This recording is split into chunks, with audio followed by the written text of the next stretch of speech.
Hi, it's Sean, the Fluency Awesomeizer. Here's another video where I'm going to take a few minutes and help you decode big words and also give you lots of spelling tips to carry around up here and use when you need. Now, I've got two big words I want to take a look at today. So let's get ready. I'm about to show you the first big word, and I want you to read it right out loud to whoever you're there with. Hit pause if you need to give yourself more time. But what's this word?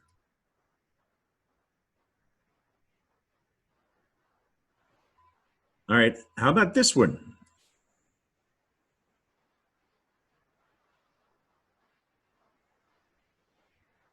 Well, these two words, I don't know, they can be confused with each other. The top word is application. Down below is Appalachian. And I'm about to illustrate the difference between these two. It's possible, and it's happened before, that the word application was confused with Appalachian. But first, I want you to think about the fable, The Tortoise and the Hare, and the moral, slow and steady wins the race. Now, that's a great lesson for anyone who's in a race, but it's also a great life lesson, slow and steady. And one place in your life where you can apply the lesson slow and steady is when you're decoding big words like application, right? We learned that lesson from the tortoise. If the tortoise comes along and to the word application, he's going to take it slow and steady and hopefully read application, but he's going to be very responsible. The hare, on the other hand, wants to get to the finish line as quickly as possible, is very impatient, and is going to zip right through application. And that is where mistakes can be made when you're decoding big words. So before we compare them, which reader are you? Are you the tortoise or are you the hare? Be the tortoise. The tortoise is more responsible. All right. So with that in mind, let's look first at the syllables of these two words. Application is a 4-syllable word. Stress on the red syllable K. Apalachee is a 5-syllable word with a stress on L-A, lay, which is an open syllable down there. But depending on where you live, because Appalachian is a place, it's a proper noun. Depending on where you live, you might pronounce Appalachian, Appalachian, a 4-syllable word. Take a look, see chin. Some people say Appalachian, right? But it's spelled chi-n. So I just wanted to look at that for a moment. So to help all you spellers out there in case you need to spell Appalachian sometime. Now the confusion between the two words. How can you confuse application with Apalachee? Well, application has the AP beginning. Got a PI, not a PA.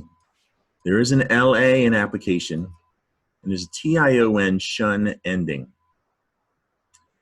which seems different, but if you look at the ION and the IAN, that's pretty similar ending. Application also has a C in the middle, which is a really big difference. So how can you confuse application with Appalachian? Well, here, you ready? On your mark, get set, watch this, go. Yoink. That C can be omitted, and the L can switch places. I'm going to back that up. Let's look at it again. Watch the C and the L. Application, go. It's very common for readers, especially in the middle of a word like that C, to remove a C from the word. That's not unheard of. But it's even more common for the letter L to move around and switch places like you just saw. And suddenly, if you look at application, it looks like Appalachian. Appalachian. And that's an illustration of how you can confuse application with Appalachian, the shin pronunciation. All right, moving on. Let's look at the root words of both. Starting with application. The root word in English of application is apply. But it's a word that's been around for a long time, way back in the ancient language, Latin. It comes from the word applicare. It looks like applicare. Applicare in Latin means to attach to join, or to connect, which makes me think of Legos for some reason. For an obvious reason, actually. Connect, join to, attach, applicare. So there's another Latin word, applicare. There's another one, applicationem. in Latin, and that means an attachment, a connection, and that's where we get the word application. And application means, well, it has several meanings. One of them, you can fill out an application like for a job or something, and that's making a connection with people you don't know. You're making a connection through an application. So there's the old Latin meaning of application. Also, oh, maybe you want to get a job at Lego. That would be a cool job where everything is awesome. Application, also, you're familiar with application, the abbreviation app, right? Everyone uses apps now on your phones and your gadgets. That is the abbreviation of application. If you think of it, an app is definitely an attachment. You can get really attached to using apps, but it's a connection too. And to actually connect to an app, you have to connect. You have to actually touch the screen and touch the icon of the app to connect to the actual app and open it up. So it's one way to think about the word application in your life. Now, the root word of Appalachian is an interesting story. Appalachian is a mountain range in the eastern United States. All right, you can see it. I've circled it, well, ovaled it sort of here. And it's also a region in the eastern United States. This map is easier to read. You can see it way down below in Alabama, in the southeast United States. It stretches up diagonally to the northeast up into New York. That's the Appalachian region. There's also an Appalachian Trail, maybe you've heard of. There's a trail that goes through that mountain range from the bottom to the top, just like we're talking about this slow and steady wins the race. And people really enjoy, especially in summertime, they take trips and they try to hike the entire trail. It's pretty interesting. Now the name, here's a little history lesson for you. The name goes back to 1528, year 1528, almost 500 years ago, back in the days of European explorers.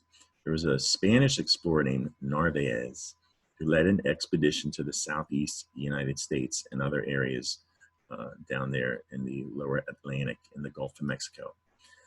And here's an old map, right? This map, if you take a look, is in Spanish.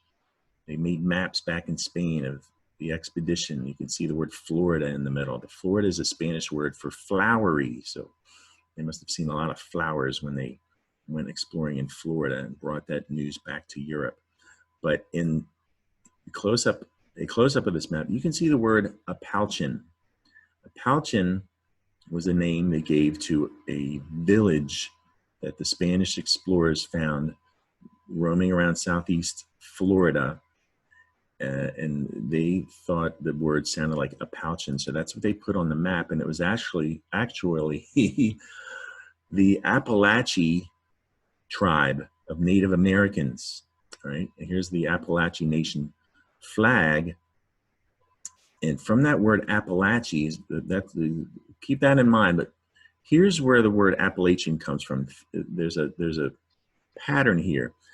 America is a place. If you put an N at the end, you have the adjective American. Europe is a place. If you put an AN on the end, it's an adjective European. Anything having to do with Europe is European. So with that in mind, the Native American tribe Apalachee, if you put an AN on the end, you get Appalachian. And that is the root of the word we have now, Appalachian. That's where it comes from. And it comes from the Apalachee Native Americans. Pretty cool story. All right, let's wrap this video up. I want you to get ready to read this fluency passage I wrote to practice some of these patterns we just reviewed. And I want you to be the tortoise. I'm about to show it to you. I want you to hit pause and read it out loud from start to finish. Don't race through like the hare. Be the tortoise. Take it slow and steady. Ready? Set. Read. Hit pause.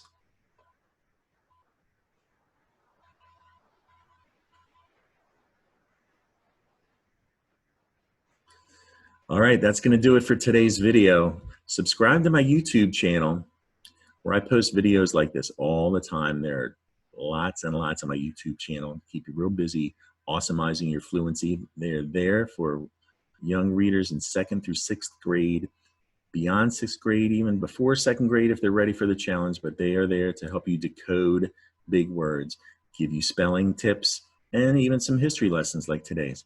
Mom or dad can follow me on Facebook at the Fluency Awesomizer. In my photos are over 200 fluency exercises just like these to help awesomize your fluency. All right. I hope you enjoyed today's video.